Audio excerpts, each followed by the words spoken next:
Wanita hari ini.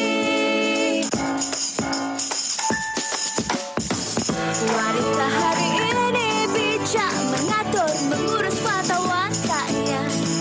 Usahawanti, ibu, istri, permaisuri. Wanita hari ini di zaman modern masih kekalkan adatnya. Dihormati, disayangi, disanjungi. Wanita hari ini. Assalamualaikum, salam sejahtera. Selamat tengah hari kepada anda semua yang sekarang ini sedang menonton Wanita Hari Ini untuk siaran 19 Mei bersamaan dengan 18 Syawal dan harapnya segala urusan anda dipermudahkan dan mungkin hari ini hari terakhir untuk puasa 6 anda. Semoga baik-baik saja. Esok kira dah raya lah. Betul lah tu. Dan kepada mereka yang dah cukup dah menyempurnakan puasa 6, tahniah kami ucapkan dan semoga kita dapat bertemu dengan Ramadan tahun hadapan. InsyaAllah. Sudah tak sedar kan? Dah tinggal kurang daripada 2 minggu lah. Kurang 2 minggu lagi. Jadi kalau kita tengok hujung minggu biasanya, memang kalau di Lembah Kelang ni, di kawasan Kuala Lumpur, memang trafik sesak, Yaina. Sebab ramai yang buat rumah terbuka. Hawa buat rumah terbuka ke? Boleh ke saya datang? Belum ada lagi perancangan, tapi Yaina nak datang, boleh saja. Sentiasa terbuka. Betul. Apa-apa pun diharapkan, tak kisahlah ada rumah terbuka ke ataupun apa sahaja yang anda lakukan. Walaupun kelonggaran yang telah pun diberikan oleh pihak kerajaan kepada kita semua, khususnya tak perlu lagi memakai mask di tempat terbuka dan sebagainya, dan tak perlu lagi scan MySejahtera. Banyak kelonggaran yang telah diberikan, tetapi kita harus beringat-ingat juga kesihatan kita tetap nombor 1 sebab negara masih lagi berdepan dengan ancaman COVID-19. Kalau sebelum ini kan kita dengar kes COVID-19 yang membimbangkan puluh-puluh ribu, tapi dengan adanya vaksin sedikit sebanyak dapat melindungi diri kita daripada ancaman virus COVID-19. Oleh itu sentiasa digalakkan bukan saja golongan dewasa tetapi kanak-kanak juga untuk mengambil vaksin COVID-19. Betul. Dan bercakap tentang vaksin kepada kanak-kanak, PKIDS di seluruh negara dikatakan akan menamatkan pemberian vaksin kepada kanak-kanak pada 31 Mei ini. Ada 13 hari sahaja lagi. Jadi kepada ibu bapa, jangan berlengah, jangan tunggu lagi. Sekiranya anak anda yang sudah pun layak untuk mendapatkan vaksinasi sama ada dos pertama ataupun dos kedua, jangan tertunggu-tunggu lagi, jangan ternanti-nanti. Bawalah anak anda untuk mendapatkan vaksinasi dari COVID-19. Yaina kok-kok lah, ada yang baru saja hari lahirnya hari ini, baru saja berumur 5 tahun, dah boleh segera dapatkan vaksin COVID-19. Okey, baik, sekarang kita nak terus ke Pantai Timur. Kita nak ke Kuala Terengganu. Wow, ada cerita yang bagi saya cukup menakjubkan sekali. Katanya kan kalau di berita harian ni, dekat luar tengok macam azab dalam macam bilik hotel. Lain macam ayat Lain dia. macam. Ni yang kita kata don't judge a book by its cover. Betul. Ini janganlah kita tengok rumah ni dari luar memang nampak biasa saja. Tapi kalau di dalamnya, jom kita nantikan dalam video ni. Dikatakan dalam paparan dalam akhbar dikatakan dilihat dari luar hanya sebuah bangsal yang menunggu masa untuk roboh. Namun sebaik melangkah masuk seperti mana yang anda semua boleh lihat sekarang ni, ianya tidak ubah seperti sebuah bilik hotel bertaraf 5 bintang. Pemilik bangsalnya iaitu Encik Baharudin Muhammad, 66 tahun. Ataupun lebih mesra dipanggil Pok Din. Tengok tu dalam tu siap ada bathtub lagi. Kemain lah Pok Din. Berwarna keemasan. Jadi kalau sebenarnya ada kedai makan di situ. Jadi pelanggan yang di situ kan, jadi nak rehat-rehat bolehlah rehat di dalam bangsal tersebut. Diberi nama bangsal Jerengan. Betulkah sebutannya? Itu saya tak pasti. Orang Terengganu lagi mahir. Jerengan tu ataupun Jerenggeng. Kami tak pasti sebutannya. Maksudnya berehat. Jadi di sinilah mereka pelanggan boleh berehat. Dan kalau tengok senyuman di wajah Pok Din ni pun, kita pun jadi happy, jadi seronok. Sebab ialah usaha oleh beliau untuk menghidupkan balik. Orang kata ini boleh jadi juga pusat tumpuan ataupun orang ramai boleh datang. Lokasi pelancongan juga kan, tarikan. Baik, itu berkenaan dengan Pok Din dan juga bangsal Jerengan. Seterusnya, Hawa, dari Pantai Timur, kita nak pergi mana? Pergi ke mana? Kita nak pergi ke sini, ke Malaysia, di mana? Ke New York Times Square.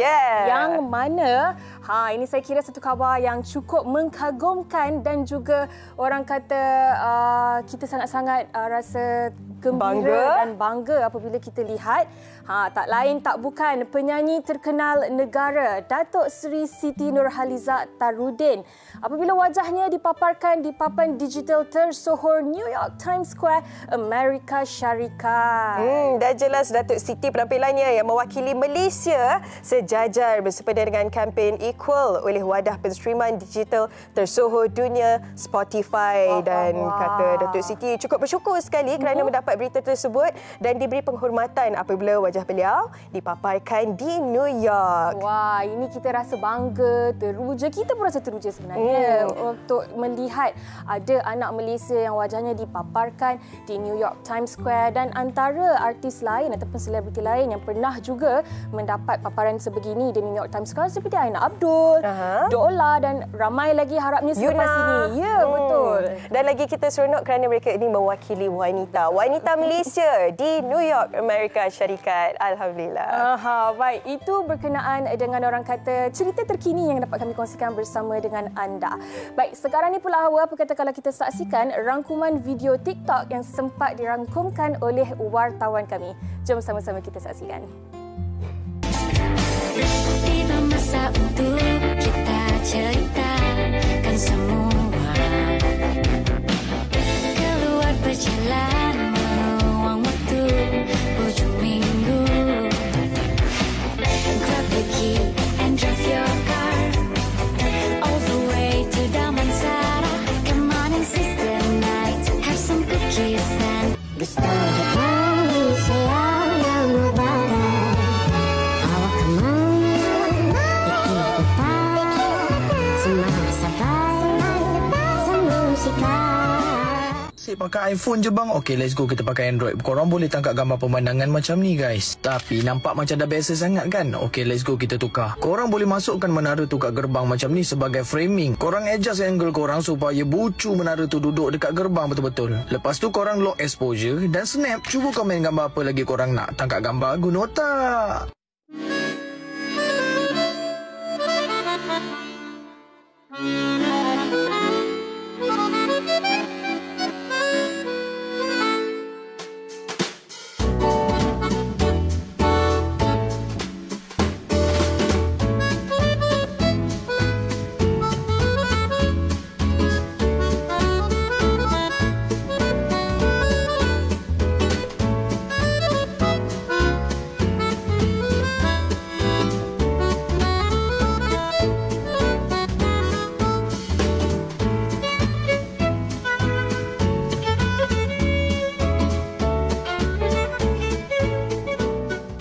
Wow, menariknya kalau kita tengok kan paparan video TikTok tu tadi, macam-macam sebenarnya ilmu baru, tips dan orang kata pelbagai benda berguna dan bermanfaat sebenarnya di TikTok ni.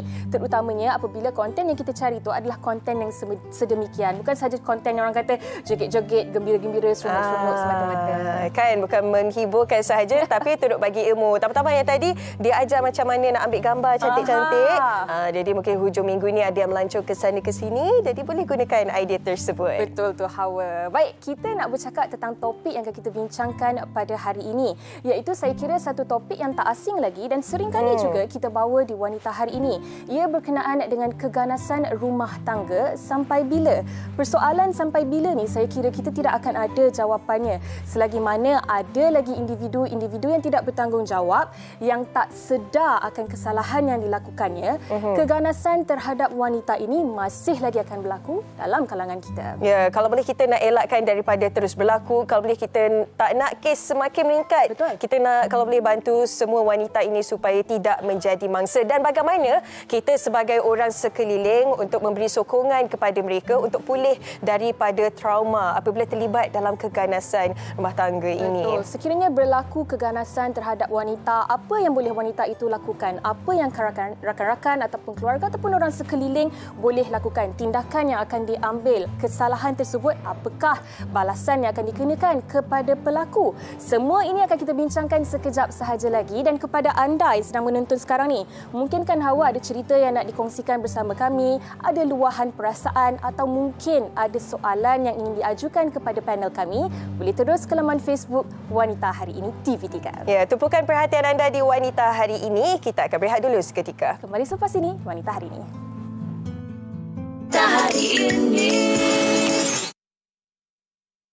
hari ini. Peningkatan kes penderaan terhadap wanita bukanlah satu isu yang baharu di Malaysia. Malah, jumlah kes yang tular maupun kes yang telah difailkan sehingga kini semakin membimbangkan. Menurut statistik yang dikeluarkan oleh Polis Diraja Malaysia, dilaporkan sebanyak 6,443 kes keganasan rumah tangga sepanjang tahun 2021. Kes tersebut meningkat berbanding tahun sebelumnya dengan 4,217 kes. Kehilangan dan pendapatan terjejas serta tertekan duduk di rumah ketika Perintah Kawalan Pergerakan PKP 2.0 menjadi penyumbang pada peningkatan kes keganasan terhadap wanita di negara ini. Pertubuhan Pertolongan Wanita WAO menerima hampir 3 kali ganda kes keganasan rumah tangga sejak PKP bermula. WAO menerima sebanyak 1,474 kes keganasan rumah tangga dilaporkan pada tahun 2019, manakala 3,159 kes dilaporkan pada tahun 2020 dan 1,439 kes dilaporkan sepanjang Januari hingga Jun 2021. Keganasan dan penderaan bukan hanya dilakukan oleh pasangan berumah tangga, malah oleh teman lelaki, ahli keluarga dan saudara mara yang tinggal serumah bersama mangsa. Keganasan dan penderaan tidak semestinya membabitkan perbuatan fizikal seperti memukul, menampar dan menumbuk, kerana mendera pasangan secara mental juga dikira sebagai penderaan mengikut Akta Keganasan Rumah Tangga 1994. Persoalannya, apakah sebenarnya punca utama kejadian sebegini seringkali terjadi kepada kaum hawa? Sampai bilakah keganasan terhadap wanita ini akan berterusan?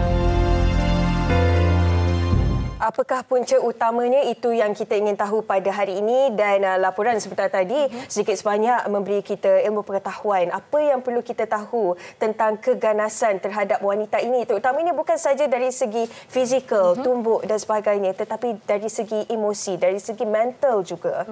Dan apa yang wanita-wanita ini boleh lakukan untuk keluar dari permasalahan ini. Baik, untuk itu kita sudah pun berada bersama dengan 2 orang tetamu kita yang cukup istimewa di studio wanita hari ini. Kita bersama pertama sekali dengan Dr. Raja Kamariah Raja Muhammad Khalid yang merupakan pengarah bahagian pembangunan psikologi Jabatan Pembangunan Wanita. Assalamualaikum. Waalaikumsalam warahmatullahi Selamat datang. Terima kasih. Baik, dan kita juga bersama dengan Sharifah Shazana Aga yang merupakan Ketua Penyelidikan Pertubuhan Pertolongan Wanita WAO. Baik. Terima kasih kedua-duanya kerana bersama kami di WHI pada hari Khamis ini. Kita tahu kalian pasti sibuk sekali. Dan terima kasih juga kepada penonton kami yang pastinya ingin tahu lebih banyak tentang topik kita pada hari ini. Kita mulakan dengan Dr. Raja dahulu. Tentang keganasan rumah tangga ini. Kenapa sering kali berlaku? Kenapa tidak berkesudahan, Doktor? Okey, terima kasih. Sebenarnya keganasan rumah tangga ini boleh kita hentikan apabila semua pihak main peranan, ya. Tapi bila kita berterusan tu kerana sikap suami, sikap isteri ataupun ilmu tu sendiri mungkin tak ada.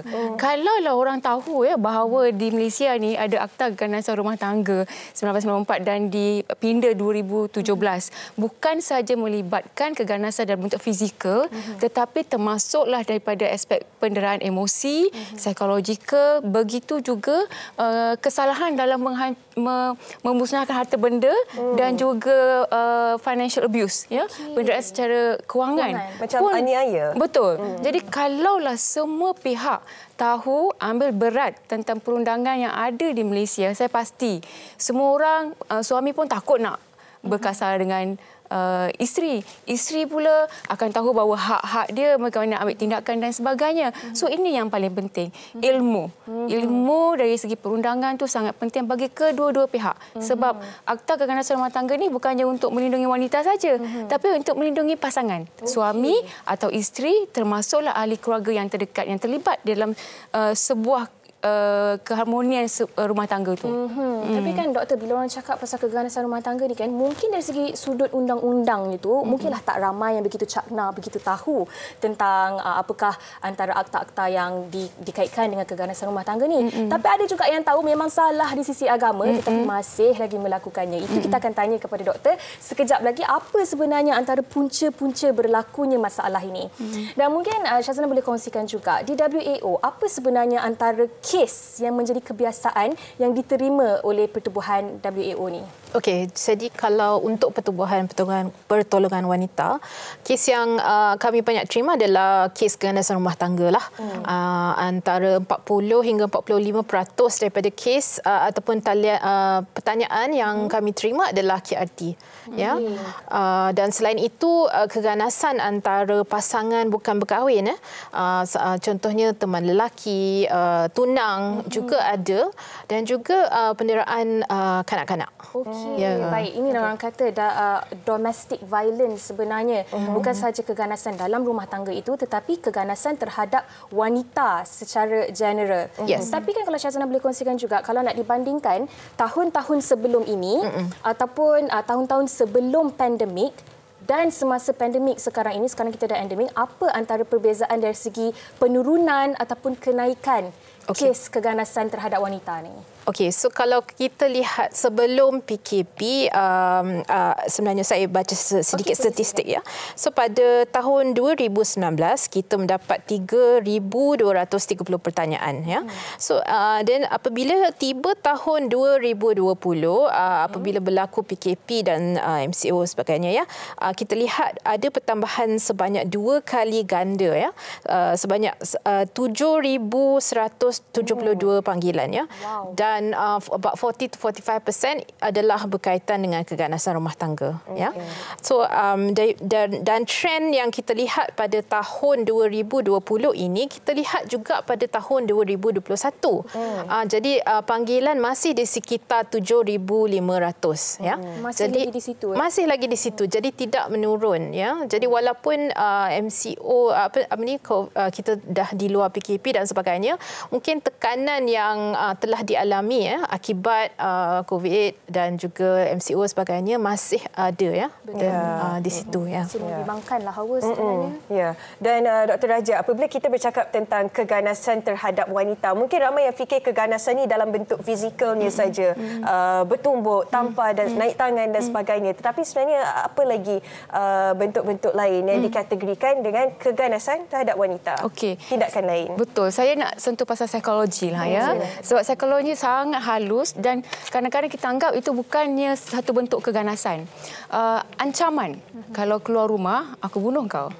Itu ancaman. Verbal. Yes. Kalau kau buat macam ni, aku akan tak bagi anak tidur dengan kau. Buat macam mana? Itu ancaman. Termasuklah dalam bentuk ugutan. Ugutan ini ada beberapa kes ya, di mana pasangan ni mengugut. Kalau buat ni akan jadi ini, akan buat ini akan jadi ini. Dan selain daripada itu, kita juga dalam bentuk penderaan emosi ini ialah menyebabkan seseorang wanita itu menjadi kemurungan. Bila kemurungan, dia develop trauma, dia develop rasa takut dan tak mampu untuk berkongsi apa yang dia rasa pada orang lain sebab urutan-urutan macam ni. Jadi, macam yang anda kata tadi kan, kenapa dia berulang-ulang? So, kita kena faham psikologi manusia. Psikologi orang yang mengugut, psikologi orang yang menerima ugutan. Sebab bila sebut pasal domestic violence ini, dia tidak terkecuali orang yang berpendidikan tinggi ataupun orang yang mempunyai kedudukan yang tinggi ataupun rendah, dia sama. Tiada perbezaan antara mereka yang berpendidikan ataupun tidak, ataupun berada di luar bandar ataupun di bandar. Tidak mainkan peranan sangat. Cuma yang membezakannya ialah sama ada seseorang itu berani ambil tindakan atau tidak berani yang mengambil tindakan. Dan ia berterusan sebab dalam domestic violence dia suka. Bermula dia gunakan keganasan ya. Bila keganasan marah menyebabkan ketakutan dan sebagainya. Cuma satu lagi yang menyebabkan wanita ini kadang-kadang cairlah kan, kerana ada satu lagi circle yang ketiga, kita bagi kemaafan. Mohon maaf, mudah dia menangislah pasangan tu, janji I tak buat you lagi gini. Kemudian ada fasa honeymoon yang menyebabkan seseorang itu rasa macam betul lah dia dah berubah, betul lah dia akan jaga aku, takkan buat ni dan sebagainya. Ia boleh berlarutan sehingga 3 bulan, 6 6 bulan, setahun. Tetapi ia akan jadi balik semula. Kitarannya akan berulang semula. Sebab kalau di Malaysia kan kita buat PDRM ada buat analisis apakah punca berlaku keganasan ni 3. Yang pertama ialah panas baran. Punca pertama panas baran. It's personality, it's about psychology kan. Ya, manusia. Yang kedua ialah kerana selisih faham. Punca selisih faham ni yang nombor 1 adalah kewangan. Ya, kewangan. Dan yang ketiga ini adalah kerana dadah. Dadah tu antara salah satu punca utamalah mengapa berlaku keganasan rumah tangga di dalam demografi Malaysia. Bila dah termasuk barang larangan ni dah terlalu kritikal lah kan. Betul. Dan banyak punca-punca yang berlaku tu pun kita lihat dari sudut lainnya juga memainkan peranan yang sangat-sangat penting untuk membuat wanita itu berfikir sama ada masih lagi ingin meneruskan dalam perhubungan tersebut ataupun tidak. Dan saya tertarik kan Hawa bila doktor cakap tentang pendidikan dan demografi itu sebenarnya tak memainkan peranan penting. Sebab kalau kita lihat kes yang Tular yang mana seorang pensyarah telah pun dibunuh oleh suaminya sendiri yang dipukul, abuse dan sebagainya sehingga apabila beliau meminta cerai dibunuh oleh pasangannya. Okey, banyak lagi yang kita nak tanya kepada tetamu kita tetapi sebelum tu Hawa, jom kita saksikan sebuah video pengakuan seorang wanita ini. Jom sama-sama kita saksikan. Isu keganasan terhadap wanita merupakan antara isu yang tidak berkesudahan. Wanita yang sepatutnya dilindungi tetapi dikasari dengan sewenang-wenangnya. Rata-rata antara kes keganasan terhadap wanita yang sering dilaporkan adalah seperti memukul, mencabul, merogol, memperdagang wanita serta berlakunya keganasan rumah tangga. Seperti yang dilalui sendiri oleh wanita berusia 35 tahun ini, mahligai indah yang dibina atas dasar cinta hancur musnah apabila bekas suaminya itu mula menunjukkan sikap panas baran selepas berkahwin yang selama ini tidak kelihatan. Peristiwa yang berlaku telah memberi kesan hitam buat Nadia yang kini sukar dan merasa trauma untuk berumah tangga lagi. Jadi pada mulanya saya mula berkenalan dengan bekas suami saya ni sewaktu kami sama-sama bekerja dulu. Sejujurnya yang saya boleh cakap bekas suami saya ni memang seorang yang sangat penyayang pada awalnya. Dia merupakan seorang lelaki yang sopan santun dan sikap romantik dia tu yang membuatkan saya jatuh cinta dengan dia pada waktu tu. Tapi lama kelamaan saya tengok dia mula tunjuk sikap sebenar dia yang selama ni saya tak pernah tahu langsung. Masuk tahun ketiga perkahwinan kami, masa tu kami diuji dengan sikap cemburu buta dia, sikap dia yang suka kongkong saya dalam semua benda yang saya buat. Pada awalnya dia meminta saya untuk berhenti kerja. Okey, saya ikut apa yang dia nak. Kemudian dia menyuruh saya untuk tukar nombor telefon. Social media saya pun dia suruh saya delete semua dan saya juga tak dibenarkanlah untuk berjumpa dengan rakan-rakan saya yang lain, termasuklah ibu bapa saya sendiri. Lepas tu dia mula bersikap baran, tak menentu. Dia pernah juga bertindak untuk memijak perut saya ketika saya tengah hamil 5 bulan pada waktu tu. Hanya kerana dia nampak saya mesra berborak dengan abang sepupu saya sendiri. Tapi bekas suami saya ni kalau depan keluarga memang dialah yang paling nampak baik, paling manis bercakap dan dia memang pandai sangat berlakon untuk hormat semua orang, terutamanya keluarga saya. Pernah juga sekali tu kami berbaik balik dan saya terima dia lah. Sebab yelah fikir masih sayangkan dia sebagai suami kan. Tapi tak lama lepas tu dia mula balik perangai baran dia tu. Dia pernah juga masa tu tonyong muka saya dekat cermin kereta. Dia tumbuk saya, pukul saya hanya sebab saya terpandang lelaki lain. Kadang-kadang tu dia jadi marah hanya sebab saya tak sempat nak jawab panggilan telefon dia. Jadi dia akan terus marah-marah saya. Pernah dia heret saya, tumbuk muka saya, perut saya berulang kali tanpa dia sedar. Masa itulah saya dikejarkan ke hospital. Jadi since ada bukti CCTV semua, masa itulah saya buat keputusan untuk buat report polis dan tuntut cerai daripada dia. Sejujurnya saya cakap memang saya takut dah nak berkenalan dengan sesiapa pun sekarang ni. Sebab saya masih trauma dengan apa terjadi dan ini membuatkan saya susah nak percaya dengan lelaki dah zaman sekarang. Tapi saya bersyukurlah yang sekarang ni saya dah tak bersama dengan dia. Saya dah terlepas dari genggaman dia. apabila kita mendengarkan pengakuan sebentar tadi, kita pun perik juga. Tapi alhamdulillah penyelesaian terbaik menyelamatkan diri sendiri demi masa depan anda juga. Baik, kita nak teruskan untuk fahami lagi tentang keganasan terhadap wanita ini.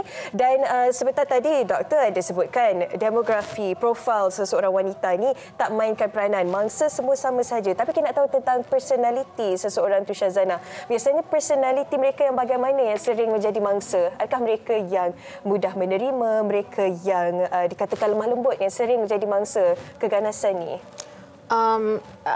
Kalau di WAO kita tidak melihat pada personality orang itu, tetapi lebih kepada apa yang pelakon itu melakukan kepada dia, ya. Jadi sebenarnya yang Dr. Kamaria sebut tadi, ya, kitaran keganasan itu yang kita harus fokus dan sebenarnya harus wawarkan kepada masyarakat supaya mereka faham psikologi mangsa keganasan rumah tangga itu. Sebab bukan mudah untuk keluar daripada kitaran tu, ya. It's a mind trap, ya. Jadi kita perlu ambil tahu tentang kitaran ni dan juga proses di mana keganasan itu berlaku, di mana pelaku itu meletakkan mangsa di dalam keadaan ketakutan berulang kali, ya. Dan di mana mangsa itu berada di bawah kuasa dan kawalan dia. Mungkin orang luar tak nampak, ya. Mungkin pada orang lain, orang tu tak ada apa pun, kan? Okey je, baik pula tu. Takkanlah ayat yang selalu digunakan. Tapi kuasa dan kawalan tu ada pada mangsa tu sendiri, ya. Jadi sebab itu kita tak begitu nampak. Lebih kepada pelaku. Macam video yang kita tengok sebentar tadi, pemangsa ini, pelaku ini berlakon di depan keluarga, baik-baik saja, tetapi di rumah tak ada siapa yang tahu. Betul. Dan apatah lagi kan, Hawa, kalau tidak berlakunya keganasan berbentuk fizikal, tak nampak secara jelas dengan mata kasar, tetapi behind closed doors, di sebalik pintu yang tertutup, kita nampak sebenarnya pasangan ini menderita disebabkan oleh verbal abuse. Kata-kata yang dilontarkan oleh pasangan ini sehingga membuatkan isteri ini tadi rasa macam langsung tidak ada maruah dan juga worthless, tidak bernilai. Ya. Dan kita pun nak tahulah tentang trauma yang dialami sebab kitaran tu pastinya bukan sekali, berkali-kali, mungkin dah 15 tahun tak ada siapa yang tahu. Jadi macam mana nak pulih daripada trauma tu, Syazana? Okey. So kalau di WAO lah, kes-kes yang kami kendalikan, kita boleh lihat, ya, sebenarnya mangsa ataupun kalau di WAO sebenarnya kita suka memakai perkataan pemandiri, ya. Sebab pemandiri sebagai kata survivor, ya. So jadi kalau pemandiri sebenarnya reaksi mereka berbeza, ya. Jadi kita sebenarnya tak boleh satukan semua orang akan bereaksi macam ni. Kalau dia tidak menangis, kalau dia tidak depres, maknanya dia okey. Kita tak boleh tak semestinya, ya. Sebab keganasan itu bukan perkara biasa. So kita tak boleh expect ataupun jangkakan reaksi yang biasa. So setiap orang mempunyai reaksi tersendiri, tetapi kebanyakannya lah, ya, seperti Dr. Kamaria sebut tadi, mengalami trauma, menunjukkan kemurungan dan juga keresahan, ya. Dan selain itu kita lihat juga pattern, ya, di mana mangsa kehilangan kepercayaan diri, ya. Dan di situ dia mengalami keraguan dan tidak boleh membuat keputusan dan sebagainya. Dan itu adalah akibat daripada proses penderaan yang berlaku. Baik, dan saya kira mungkin doktor ada sedikit yang ingin ditambah dari sudut trauma yang dihadapi oleh mangsa ini tadi. Mungkin dari segi masa jangka pendek dan juga masa jangka panjang, juga kesan yang diberikan terhadap mereka yang berada dalam rumah tangga itu. Mungkin dari sudut psikologi anak-anak juga akan terjejas. Betul. Sebenarnya apabila dalam sebuah rumah tangga ini dan dia nampak, ya, contoh bapa memukul ibu, ya, sebenarnya bagi kanak-kanak dia akan captured macam ambil gambar, kecil ambil gambar, kan, dan dia akan simpan. Dan simpan dia tak, dan kanak-kanak dia tak ada vocabulary, dia nak kata jangan ke, stop it, whatever, kan dia tak ada. Dan dia boleh luahkan dengan tingkah laku. Itu yang kadang-kadang anak-anak menunjukkan protes dengan tingkah laku nakal ke, ataupun dekat sekolah tunjukkan behavior yang berbeza, ataupun di sebaliknya dia jadi murung, termenung dan sebagainya. Ini implikasi kepada anak apabila ibu bapa bergaduh ni berdua kat rumah. Dan bagi wanita pula, saya ingin terangkan bahawa ramai wanita macam Syazah kata tadi, dia berulang kerana apabila perkataan yang sama diulang-ulang akan berlaku earworm. earworm ni akan keluar ni. Engkau ni tanpa sedar. Engkau ni bodoh contohnya. Dia akan duduk-duduk, engkau ni bodoh, kau ni bodoh. Jadi self fulfilling. Yalah, aku ni memang bodoh lah. Aku kena buat keputusan kena tanya suami. Jadi sebenda kecil-kecil pun dia akan minta tanya dengan pasangan. Macam kita VT tadi, dia berbual dengan cousin dia pun husband dah marah ya. Dan dia akan masuk dalam fikiran dia, terutama bila dah digunakan fizikal. Lain kali tak boleh minta telefon nak bercakap dengan orang lain. Nak bercakap dengan orang lain kena minta izin. Nak tengok pun tak boleh. Tak boleh. So ini yang psikologinya yang menjawab soalan sampai bila itu ialah wanita tu sendiri kena sedar bahawa berlakunya circle in dalam diri mereka dan mereka kena ambil tindakan. Perundangan ada disediakan. Sokongan daripada NGO, kerajaan ada. Kita ada skuad wajah untuk membantu di peringkat komuniti contohnya. Jadi memang psychological impact ni sangat besarlah. Dan sebenarnya kita dapat tahu dah pada tahun yang pertama perkahwinan kita dah dapat tahu dah pasangan kita ni abusive ataupun tidak. Betul. Sebenarnya tahun pertama tapi sebenarnya red flags tu kan kita dah boleh nampak sebelum perkahwinan. Tanda-tanda awal. Simptom dia. Bawa kereta pun kadang-kadang kita boleh tahu sedikit sebanyak tentang bagaimana barannya bakal pasangan kita ini nanti. Betul tak doktor? Betul. Kalau dah baran tu tak bakal dah kot. Sebab itu wanita kena ambil pedulilah. Saya nak kongsikan sedikit ya, apabila ada datang anak muda lah tanya pandangan dan sebagainya. Doktor, saya rasa saya boleh ubah boyfriend saya ni sebab dia ambil dadah. Tapi kalau dia kahwin dengan saya rasa saya boleh ubah dia. Saya kata macam gini, nak ubah bukannya kita. Individu tersebut. Kalau dia betul sayang kita, dia akan berhenti ambil all this substance. Macam itu. So, saya sentiasa ingatkan anak-anak muda kat luar yang ada boyfriend dan sebagainya, tolong ya. Bila dah nampak red flag ini, bawa kereta kemudian tiba-tiba keluar perkataan tak elok, maki hamun ataupun benda kecil dia dah marah, belum kahwin lagi dia dah kontrol kita, rasanya boleh ambil tindakan yang wajar, fikir panjang lagi sekiranya kita berkahwin dengan individu macam ini, atau kalau dah sayang sangat bawa boyfriend kita ni ke terapi. Kita ada anger management, proses anger management classes terapi tu dan sebagainya, dan jangan malu untuk dapatkan bantuan kerana kita ada psikologis dan psikiatris yang boleh bantu baran tu sebenarnya. Dan kata anak-anak muda zaman sekarang ni run bestie, run bestie. Saya suka bila tadi doktor disebutkan jangan malu sebab kita tahu peranan orang sekeliling ni sangat-sangat membantu dalam mengelakkan keganasan ni jadi lagi teruk kepada seseorang tu. Jadi kita nak tanya kepada Puan Syazana lah, setakat ini sejauh mana bantuan ataupun sokongan orang sekeliling ni dapat bantu untuk elak lagi keganasan terhadap wanita ni? Peranan pihak ketiga ataupun masyarakat sangat penting kerana mereka lah yang mangsa akan pergi sebelum dia pergi ke polis, sebelum dia pergi ke NGO ke pihak berkuasa masyarakat yang mainkan penting untuk menghubungkan mangsa dengan sumber-sumber yang relevan Jadi dalam kita membantu mangsa ni kita first thing percayailah dia, itu adalah sebab dia menghadapi keraguan yang tinggi so bila dia hendak menceritakan apa yang dia alami, apabila kita betul ke bila kita persoalkan ataupun meremehkan apa yang dia alami, itu menjadi satu discouragement ataupun dia rasa okeylah maybe saya yang salah macam tu. Saya overreact. Lalu emotional. Salah saya. Betul? Yes. Dan keduanya, kalau dia tidak sedia untuk mengambil tindakan, jangan mendesak dia. Biar bagi dia maklumat, bagi dia sokongan emosi, saya ada dengan awak, I'm here, jangan risau, apa-apa boleh kontak saya macam tu. Dan lama kelamaan mungkin dia akan membuat keputusan itu untuk mengambil langkah untuk keluar. Baik, dan nanti saya nak tanya di hujung perbincangan nanti tentang apa yang mereka boleh lakukan dari segi mangsa ini tadi, bantuan yang mereka boleh capai dan di mana mereka nak mendapatkan semua bentuk pertolongan yang ada. Tetapi dalam masa yang tersisa kita ada ni kan, mungkin doktor boleh ceritakan sikit tentang, saya ada tengok dekat satu video TikTok ni. Lelaki ni dia berkata di rumah waktu dia kecil, ibunya ada memberikan training yang digelar husband in training. Baik, yang mana dia mengajar tentang chivalry, bagaimana nak melayan seorang wanita, nak memahami seorang wanita, dan yang paling penting tidak berlaku kasar dan ganas terhadap golongan wanita. Jadi doktor, dari sudut psikologinya ini adalah sangat-sangat penting, khususnya bukan saja kita memberi pengetahuan kepada golongan wanita, anak-anak perempuan kita tentang hak yang kita ada, tetapi pentingnya untuk kita mendidik anak-anak lelaki kita supaya tidak menjadi lelaki yang tak guna. Membentuk seorang gentleman.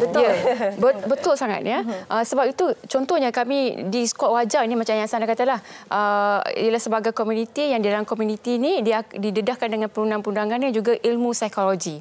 Ya, bagaimana untuk mengelakkan perkara ini berlaku, mendidik anak laki-laki supaya jadi gentleman. Ya, memang sangat penting, dan ibu ni kita, especially yang mothers lah, kena start buat kerja rumah bersama-sama. Jangan asingkan. Kita budaya masak ni, anak perempuan, kakak tolong masak, abang tak payah tolong. Kita kena stop dah budaya tu. Kita dah kena stop dah budaya sidai baju ni anak perempuan, ini anak lelaki. Mainan laki-laki cukup. Kita dah tak boleh. Kita kena mula bahawa abang ataupun adik anak lelaki, tolong kakak buat ini.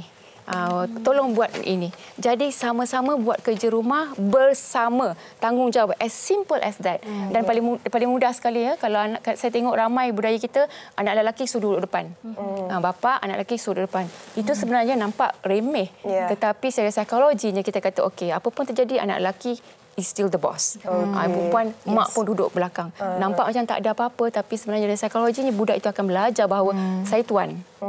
Macam tu. Jadi sepatutnya kalau ada husband and wife duduk depan, you are still anak. Lelaki ke perempuan ke sama aja macam tu. So these are the thing. Saya sangat setuju, tolong didik anak lelaki kita menghormati wanita di peringkat awal. Ya, kali inilah yang akan membantu kita mengubah budaya kita supaya lebih harmoni nanti, tidak ada perbezaan lelaki dan perempuan. Dan saya juga akan kongsikan video berkenaan dengan husbands in training tu nanti di Instagram saya. Kalau nak tahu boleh tengok di sana. Okay, baik. Dan penutup yang cukup baik sekali daripada kedua-dua tetamu kita pada hari ini. Terima kasih kepada Dr. Raja Kamariah Raja Muhammad Khalid, Pengarah Bahagian Pembangunan Psikologi Jabatan Pembangunan Wanita. Dan kita nak tahu sesuatu daripada Puan Syazana dulu. Bagaimana kalau penonton kita nak tahu di mana untuk mereka dapatkan bantuan ataupun pertanyaan? Okey, jadi kalau anda mengalami keganasan ataupun mengetahui sesiapa yang mengalami keganasan, boleh hubungi talian panggilan WAO iaitu 308858 dan juga WhatsApp WAO ya, 0189888058 ya. Baik, seperti yang tertera di kaca TV itu ya. Dan itu dia Puan Sharifah Syazana Aga, Ketua Penyelidikan Pertubuhan Pertolongan Wanita WAO. Terima kasih banyak-banyak atas masa yang diluangkan dan penjelasan buat penonton kita, penonton wanita hari ini. Diharapkan apa sahaja ilmu, input yang anda dapat pada hari ini bukan sahaja berguna untuk diri kita sendiri, tetapi untuk membantu lebih ramai lagi golongan wanita yang kita nampak, kita tahu ditindas dan mengalami keganasan terhadap mereka. Ya, baik. Banyak lagi perkongsian menarik kami nak bawakan kepada anda di Wanita hari ini. Kita berehat dulu seketika. Jangan ke mana-mana. Kita jumpa lagi selepas ini. Wanita hari ini. Hari ini. Terima kasih kerana masih bersama Wanita hari ini TV3. Dan sebenarnya untuk pengetahuan anda penonton WHI, cukup meriah sekali suasana di Seri Pentas pada hari ini kerana kita ada tetamu yang cukup istimewa dari AIS Selangor. Dan bersama saya sekarang ini ialah Cik Elina Basri, iaitu Ketua Komunikasi Korporat AIS Selangor. Selamat Hari Raya Cik Elina. Selamat Hari Raya. Cantik baju kurungnya. Terima kasih. Baik, okey, boleh kongsikan kepada penonton apa sambutan hari ini? Sambutan Hari Raya bersama AIS Selangor dan juga Media Prima. Boleh. Hari ini memang agak istimewa bagi kami. Kami menyambut Hari Raya dengan 75 anak-anak daripada 3 buah rumah jagaan. pusat aktiviti kanak-kanak Chowkit, Rumah Nur Sakinah serta Rumah Amal Cahaya Kasih Bistari. Selain daripada menyambut raya dengan mereka ni, kami ada juga memberi sedikit sebanyak bantuan kepada rumah-rumah ini dengan pembelian barangan keperluan asas, pembiayaan dan pembiayaan pendidikan kepada anak-anak tersebut. Turut menghiburkan yang lain juga, menggembirakan insan-insan lain juga. Okey, dan kita banyak dengar tentang program CSR Air Selangor yang bertemakan Sesama Mara. Kalau boleh dikongsikan juga kepada penonton. Boleh. Sesama Mara, program CSR kami telah start daripada Jun 2020 dan objektifnya untuk membantu komuniti akar umbi khususnya golongan B40 yang terkesan akibat pandemik COVID-19. Antara inisiatif yang di bawah program Sesama Mara ini adalah bantuan makanan asas Box of Hope, kursus kemahiran perantis tukang paip untuk mereka yang hilang punca pendapatan akibat COVID-19 dan perkhidmatan bantuan paip dalaman secara percuma bagi golongan yang kurang mampu. Bukan sahaja bantuan kewangan, banyak lagi bantuan yang diberikan melalui Sesama Mara ini. Dan kita juga nak tahulah sebenarnya apa objektif ataupun apa yang sebenarnya mendorong Air Selangor untuk melakukan Sesama Mara ini, Cik Elina.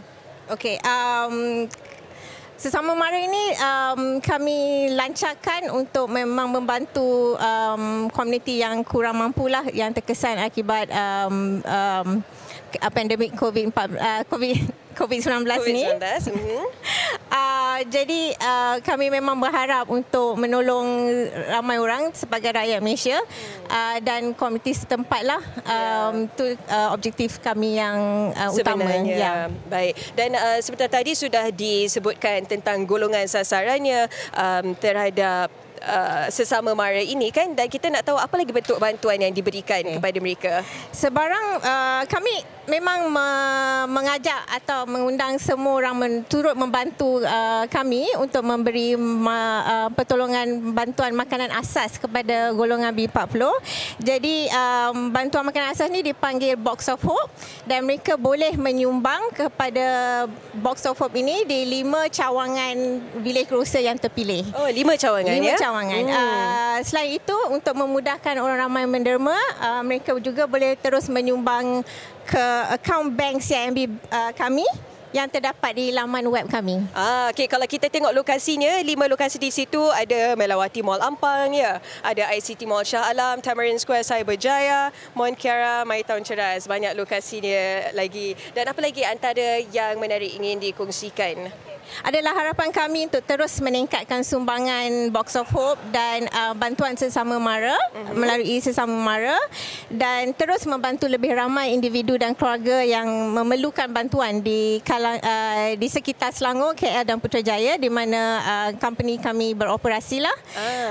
Dan kami juga berhasrat untuk mewujudkan kesedaran dan dalam kalangan masyarakat yang lebih luas untuk sama-sama membantu kami dengan program CSR kami ini. Dan program ini akan terus dijalankan lagi, masih dijalankan lagi. Dan sambutan masih lagi mahu diterima daripada anda khususnya masyarakat Malaysia. Dan apa lagi yang menarik menjelang Aidilfitri ini yang akan dianjurkan oleh Air Selangor? Okey, kami akan terus memberi bantuanlah kepada masyarakat yang memerlukan dan orang ramai terus boleh membantu juga dengan memberi sumbangan makanan asas di Box of Hope lah di village grocer yang terpilih. Okey. Dan kalau kita lihat pada hari ini sambutannya cukup meriah sekali ya Cik Elina di Sri Pentas ini. Kalau kita tengok ada ramai adik-adik juga yang turut disantuni oleh pihak Air Selangor. Kau boleh dikongsikan juga apa yang menarik sepanjang sambutan Aidilfitri Rumah Terbuka pada hari ini? Okey, kami ada bawa boy hari ini. Bawa boy sekali untuk turut menyambut raya dengan anak-anak 75 anak-anak hari ini. Ada of course kita ada bagi duit raya sikit. Lepas tu ada jugalah persembahan daripada artis-artis untuk anak-anak ni lah. Dan kalau kita lihat kan macam-macam inisiatif yang dilakukan, jadi penerimaan masyarakat bagaimana? Sebab kalau kita lihat Air Selangor ini bukan saja tentang air tetapi tentang menyantuni masyarakat yang memerlukan. Okay. Jadi penerimaan masyarakat tu bagaimana? Setakat ni memang baiklah. Ramai masyarakat ramai pengguna yang telah membantu kami. Lebih 1,300 bantuan Box of Hope kami telah berikan sejak kami lancar 2020 lepas, dan bulan lepas saja kami telah memberi lebih kurang 520 bantuan makanan asas kepada 520 bantuan kepada PPR lah sekitar Selangor dan Kuala Lumpur. Baik, dan kita nak tahulah harapan Cik Alina terhadap program Sesama Mara untuk masa akan datang nanti.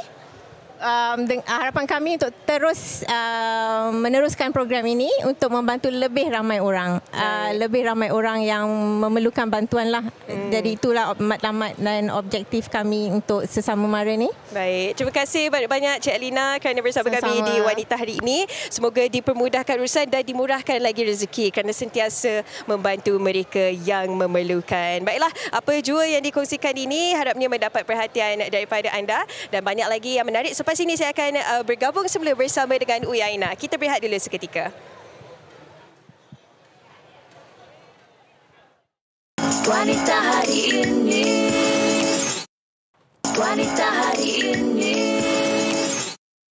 Anda masih setia bersama kami di Wanita hari ini. Sedar tak sedar, dah hampir sejam pun kita bersiaran. Dan kami juga nak ucapkan terima kasih kepada anda yang selalu komen di Facebook Wanita hari ini, menyuarakan pendapat anda, memberikan pandangan anda dan berkongsi kisah peribadi anda bersama kami. Betul. Dan saya tertarik untuk membaca satu komen dari rakan kita di Facebook yang walaupun sedikit panjang komennya ini, tetapi saya kira sangat-sangat bagus demi merangkumkan apa yang telah kita bincangkan pada hari ini. Dari Radika Muniandi yang berkata, keganasan terhadap wanita diklasifikasikan sebagai isu kerenggangan rumah tangga yang serius sehingga mendatangkan gangguan dari segi mental, emosi dan juga fizikal. Punca utama adalah disebabkan oleh perselisihan faham, sikap tak bertimbang rasa dan tidak bawa berbincang. Sikap ego ataupun keangkuhan juga boleh menyebabkan berlakunya keganasan terhadap wanita sehingga menyebabkan berlakunya kecederaan fizikal. Ini akan menyebabkan si wanita berasa trauma dan terjebak dalam masalah sosial ataupun cubaan untuk membunuh diri. Ini sangat-sangat penting ya, Hawa. Dan kemurungan semasa keseorangan mendorong si mangsa untuk bertindak secara tidak berfikir secara rasional sehingga mengancam nyawa sendiri. Langkah paling efektif adalah dapatkan nasihat ataupun kaunseling dari pakar kaunseling agar dapat mengurangkan perasaan tertekan. Juga untuk menghilangkan sifat kemurungan. Berkongsi masalah dengan individu yang paling rapat dan dipercayai dapat mengurangkan tekanan emosi. Apapun, didekatkan diri kita dengan didikan agama dan hindarkan diri kita dari kemusnahan keganasan rumah tangga. Itu dia dari Radika Muniandi, dan banyak juga perbincangan di Facebook kami pada hari ini. Terima kasih banyak-banyak kita ucapkan atas tumpuan dan juga sokongan anda. Dan esok jam 12.30 hari Jumaat, hari penuh keberkatan, Hikayat Perkahwinan, kita akan bincangkan tentang kahwin beza usia mengubah ke arah lebih baik. Ada tanda soal di situ. Macam Hawa lebih suka lelaki yang berusia lebih muda ataupun yang seusia? Siapa-siapa pun okey. Asalkan memahami. Alah. Itu kata Hawa. Apa pula kata anda? Apa kata anda kongsikan pendapat anda di Facebook kami Wanita hari ini, ataupun boleh DM saja kami di Instagram WHITV3. Untuk hari ini, Hawa, kita undurkan diri terlebih dahulu. Jaga diri, jaga kesihatan, jaga semuanya kena jaga. Harap sejahtera saja. Jumpa lagi. Assalamualaikum. Bye-bye. Ini bijak mengatur, mengurus wartawan saya. Usahawan ibu istri permaisuri. Wanita hari ini di zaman moden masih kekalkan adatnya. Dihormati, disayangi, disanjungi. Dia usahawati aliran masa kini dia menyambung warisan Sri Kandidia, lemah lembut baik budi pekerti.